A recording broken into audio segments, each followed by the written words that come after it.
बिस्मिल्लाहिर्रहमानिर्रहीम। अस्सलामु अलैकुम वरहमतुल्लाहि वबरकातुहू। रब्बि इश्रह ली सदरी व यस्सिर ली अमरी वहलुल उक़दतम मिन लिसानी यफ़क़हू क़ौली। सबसे पहले आपको सलाम करता है आपका अपना मेज़बान मोहम्मद नदीम बाबर, और उसके बाद दो चार इत्तलाएँ देना चाहता हूँ। सबसे पहले शुक्रिया अदा करना चाहता हूँ तमाम व्यूवर्स का कि जिन्होंने हमारी अच्छी बात को इतना लाइक किया कि हम मजबूर हो गए कि एक उर्दू का segment specially out of the training जाके प्लान किया। और पहली इत्तला ये है कि हमने वारिस एविएशन ट्रेनिंग एकेडमी से चेंज करके अपने चैनल का नाम वारिस टीवी रख लिया है। थोड़ी सी तमहीद देना चाहता हूँ। डॉक्टर इफ्तिखार हुसैन वारिस, अल्लाह उनको खरीक रहमत करे, मेरे उस्ताद भी थे और मेरे पीर मुर्शिद भी थे, और उन्हीं के नाम से ये ट्रेनिंग एकेडमी का नाम रखा गया और उन्हीं के नाम से इस टीवी का नाम रखा गया।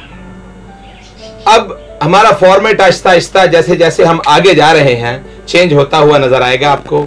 इसमें हम बच्चों के सेगमेंट्स भी डालेंगे, इसमें हम खेलों के सेगमेंट्स भी डालेंगे, और इंशाअल्लाह ताला ट्रेनिंग भी होगी, अच्छी बातें भी होगी, बहुत सारी चीज़ें भी होगी। ख़ुसूसन कल के सेगमेंट को बहुत सराहा गया, जिसके लिए मैं तहे दिल से मशकूर हूँ तमाम चाहने वालों का, तमाम सुनने वालों का। कल असल में बात हुई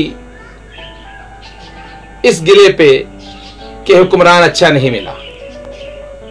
उसको डिफाइन किया मैंने कुरान की एक आयत से कि जैसे तुम होगे हुक्मरान भी वैसे ही दूंगा। तो अब बात यह है, बिगाड़ कहां नहीं होता और बिगाड़ को कहां नहीं सुधारने के लिए कोशिशें की जाती। अब बात यह है, यहां आवे का आवा बिगड़ा हुआ है, यहां मैं और आप बिगड़े हुए हैं, यहां इस्लाह की जरूरत हम सबको है, और जहां इज्तिमाई इस्लाह की जरूरत हो वहां पे कुछ बड़े दलेराना कदम उठाने पड़ते हैं। मैं इस बात को आगे बढ़ाता इस तरह चलूंगा कि पुराने वक्त की बात है कि एक बादशाह की हुकूमत थी, और जब भी सालाना एक रिपोर्ट तैयार होती कारकर्दगी की, तो शिकायतें, चोरियां, राहजनियां, कत्ल, इन सारे मामलात की जो किताबें थी वो ऊंटों पे ला दी जाती थी और बादशाह की खिदमत में पेश की जाती थी कि ये हुआ, ये हुआ, ये हुआ। बादशाह बड़ा परेशान हुआ। उसने कहा कि ये जो मामलात चल रहे हैं इससे कैसा निपटा जाए। उसने वजीरों को इकट्ठा किया और उसने कहा कि सबसे ज्यादा प्रॉब्लम किस इलाके में है। तो उन्होंने एक इलाके को पॉइंट आउट किया कि जी सबसे ज्यादा मुश्किलें और प्रॉब्लमें और मसाइल जो हैं ये गढ़ है, ये वाला इलाका। अब बादशाह सलामत ने कहा कि तुम लोग सोचो कि इस पे क्या किया जा सकता है। अब बादशाह सलामत हवाखोरी के लिए अपनी बालकनी में बाहर आया तो उसकी नजर एक माशकी पे पड़ी, जिसने पंजाबी में हम सलूका कहते हैं, और छोटी सी तहमत बांधे हुए अपने कांधे पे मश्क लहराए हुए जमीन को सराब कर रहा था। बादशाह के दिल में बड़ी अजीब सी एक बात आई। जल्दी से इशारा किया कि इसको पकड़ के लेके आओ, और बादशाह ने उसको अकेले कमरे में मुलाकात करने का फैसला किया। बादशाह ने उसको पूछा कि तुम क्या काम करते हो। उसने कहा जी मैं तो बस यही काम करता हूं बादशाह सलामत, पानी लाता हूं, भरता हूं और छिड़काव करता हूं बस। बादशाह ने कहा तुम्हें क्यों ना एक इलाके का गवर्नर बना दिया जाए। बड़ी अजीब बात थी। उसने कहा, बादशाह सलामत, मैं कहां गरीब आदमी और कहां गवर्नरी। बादशाह ने कहा, क्या कोई बंदा शंदा मरवा सकते हो? उसने कहा, बादशाह सलामत, ये तो कोई काम ही नहीं है। तो बादशाह ने कहा, यार कोई इतना काम नहीं होता गवर्नरी, बैठो, फैसले सुनो और फैसले करो, केस सुनो और फैसले करो। तो वो बादशाह की बात मान गया, उसको उस इलाके का गवर्नर मुकर्रर कर दिया गया। तो वो उन्हीं अपने कपड़ों में भी ही मलबूस वो चला गया। अब जैसे ही इस्तकबाल हुआ, लोग देख के हैरान रह गए कि ये कौन सा गवर्नर है। अल्लाह अकबर। गवर्नर का महल दिखाया गया। उसने कहा, नहीं भाई, ये महल शहल मुझे नहीं चाहिए, मैं रहूंगा अपने मिजाज से। मैं यहां का गवर्नर बन के आया हूं और मैं लोगों को देखना और मिलना चाहता हूं। यहां की सबसे बड़ी मस्जिद कौन सी है? वो सबसे बड़ी मस्जिद में जा लेटा हुआ, वहीं उठता बैठता, नमाजें पढ़ता। अब 2-3 महीने गुजरे, कोई केस नहीं आ रहा। दूसरी तरफ हटे तो एक शख्स जिसने खरबूजे की कुछ बेलें लगाई थी अपने खेत में, और अभी खरबूजे लगे भी नहीं थे, उसने बड़ी मेहनत के साथ और बड़ी मोहब्बत के साथ वो खेत को क्यारा ब्यारा। अब हुआ क्या कि एक छोटा सा फल जिसे कचरा कहते हैं वो उसको लगा। वो कड़वा होता है, जैसे जैसे वो बड़ा होता है उसमें रस वगैरह होता है और उसके बाद वो मीठा होता है। तो एक शख्स गुजरा, उसने देखा कि बेलों को एक वो कचरा जो है वो लगा हुआ है। उसने वो तोड़ा, अभी वो झुका, किसान उसकी तरफ बढ़ा, लेकिन वो तोड़ चुका था। अब किसान ने सोचा, अब क्या फायदा। किसान ने कहा, कुछ दिल की भड़ास तो निकाल लूं। उसने कहा, ओ भाई, ये तुझे भी पता था ये कचरा है और इसने क्या मीठा होना है। उसने कहा, मैं तो खाऊंगा। उसने खाया तो वो कड़वा था, फेंक दिया। किसान को और गुस्सा आ गया। उसने कहा, अब इसको खाना तो था। वो बजाय माजरत करता, वो सीना जोरी करने लगा और कहने लगा, तेरी औकात क्या है 2 टके के किसान? मेरी दिल हुआ, मैंने तोड़ लिया, जा कर ले जो करना है, जा गवर्नर को शिकायत लगा दे। अब कहानी का दूसरा रुख शुरू होने वाला है। जनाब, उसने कहा, यार एक मैं कचरे की क्या शिकायत लगाऊं। उसने कहा, जा भाई, अल्लाह का नाम ले जाके। उसने 2-4 उसको तबर्रे सुना दिए। अब जब किसी को गाली दी जाती है तो बड़ा बाकमाल असर उस पे होता है। उस गाली का इंपैक्ट इस तरह जाता है जैसे खून खोल जाता है। उसने कहा, अच्छा अब जो भी है, अब तुझसे मैं निपट के ही रहूंगा। वो गया गवर्नर के महल। उन्होंने कहा, जी गवर्नर से मिलना है। तो लोगों ने बताया, तो गवर्नर तो भाई वो फलानी मस्जिद में होंगे। वो उस मस्जिद में गया। जब उसने देखा, लोगों से पूछा, अब जाहिर बात है गवर्नर ने एक बड़े आला लिबास जेब तन होगा उसके ख्याल में। उसको क्या पता कि वो एक सलूका पहने हुए, छोटी तहमत पहने हुए एक माशकी है। अब जो भी है, अगर आप माशकी की बात करें तो हमारे, अल्लाह माफ करे, हुक्मरान कौन से माशकियों से कम है भाई। वो जिनको सूरत इखलास नहीं आती, आपको पता है किसको नहीं आती। क्या बात करें इनको, ये माशकियों से कम है क्या? माशकी इनसे ज्यादा अच्छे हैं। खैर छोड़े।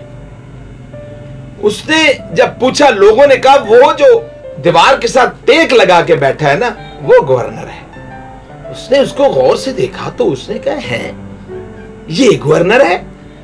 अच्छा, ये वो किस्सा देख रहा था कि कोई आदमी मेरी तलाश में आया हुआ है। जनाब, वो एकदम से आगे गया और मुड़ने लगा तो गवर्नर ने उसको आवाज दी। उसने कहा, इधर आ, इधर आ। वो गया, कहने लगा, भाई किधर आए थे? कहता नहीं जी, वैसे ही आया था। मैंने कहा चलो जिंदगी में कभी गवर्नर नहीं देखा, गवर्नर ही देख लूं।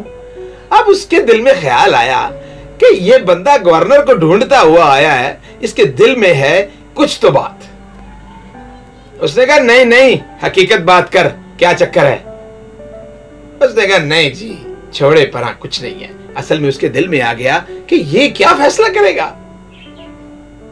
लेकिन उसने कहा तू बेफिक्र हो जा, बता मामला क्या है। उसने कहा नहीं जी कुछ नहीं। उसने कहा बुलाओ फौजियों को, लगाओ इसको कोड़े, बताता है कि नहीं? उसने कहा नहीं जी नहीं बताता हूं। जल्दी से उसने सारा किस्सा बयान कर दिया।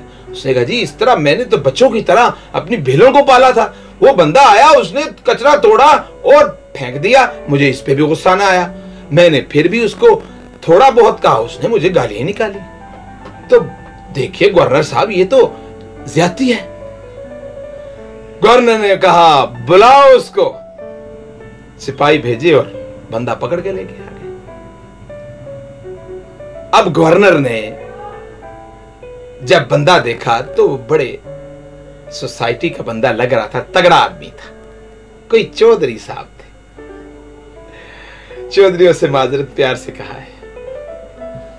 तो अब जब चौधरी साहब ने गवर्नर को देखा, उसने कहा ये क्या गवर्नर है और ये क्या करेगा मेरा। और फिर उसके ज़हन में एक और बात थी कि यार एक कचरे की क्या ये करेगा सजा, क्या केस सुनेगा। गवर्नर ने उसको कहा कि भाई तूने इसके साथ ज्यादती भी की।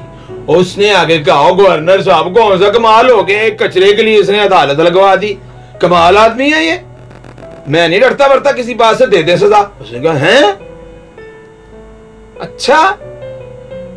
गवर्नर साहब ने कहा कल सुबह 8 बजे इस बंदे को मेन चौराहे पे फांसी लटका दिया जाए।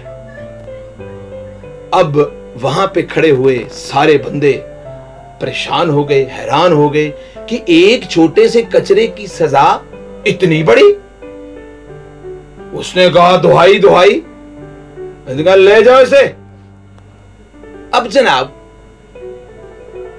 ये एक अजीब फैसला लगता था। 2 वजीर आए।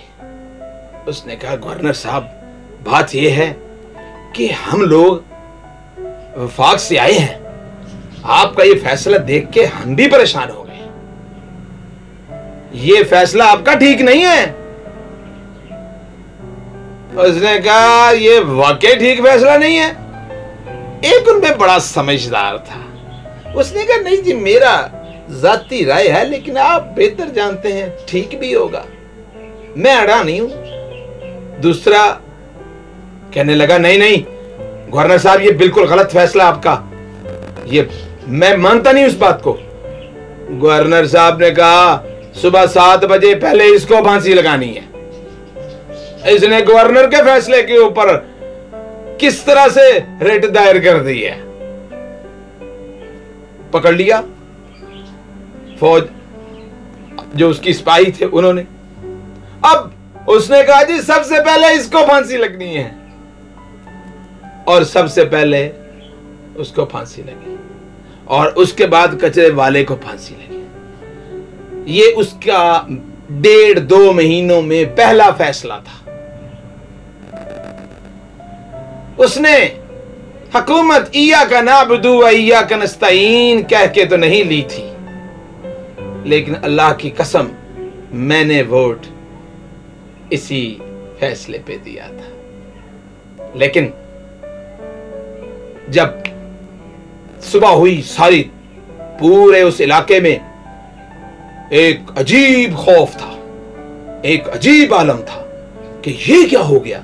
एक आदमी एक कचरे की वजह से फांसी लग गया और एक वजीर फांसी लग गया, इस वजह से कि उसने फैसले को रद्द किया। बाकी 10 महीने वहां कोई चोरी, कोई चकारी, कोई राहजनी, कोई डाका, कोई कत्ल ना पड़ा, बड़ा अमन रहा। बादशाह को रिपोर्ट पेश की गई।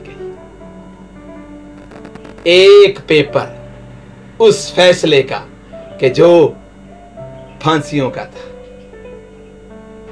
हर साल ऊंटों पे आया करते थे जुर्म, आज साल में एक फैसला आया।